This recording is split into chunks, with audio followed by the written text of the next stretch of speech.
a lot of people find death to be a morbid reality. People avoid it. We don't want to talk about it. We want to get younger. We want to de-age. We want to put special creams on our face. We want to have medical modifications. We want to filter our photos on Instagram. We want to be forever young. And the truth is, the only certainty is that you are going to die. And as soon as you embrace that with power and acceptance, you have an opportunity to move forward with your life and put down all of the heavy loads that you've been carrying from disappointment and maybe emotional trauma or missed expectations or lost opportunities. You know, it doesn't matter how old you are, you can always begin, and you can begin again.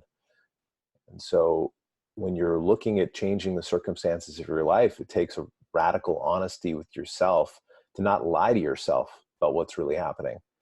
And the difficult part of that is you're up against a number of mechanisms that just want to keep you safe and playing small.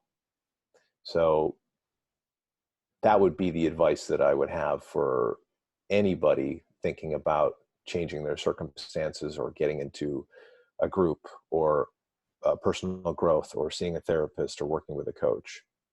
Yeah, I love that. And I love that you brought up death, because to me, death is like, has become a motivator for me. It's like when I'm in circumstances that remind me that like this life is pretty like a miracle and like it's a gift, and it's, am I living it to it? Like, am I living a 10 out of 10? I call it.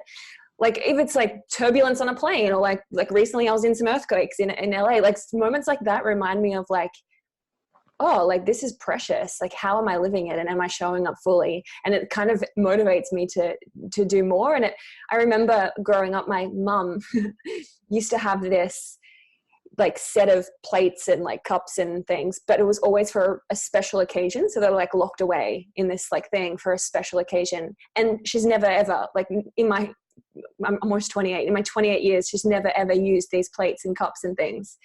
And it's like, I reflect on this analogy because sometimes I feel like we're waiting for a moment to do something different. Like we're waiting for something, like that special moment to then bring out these good plates.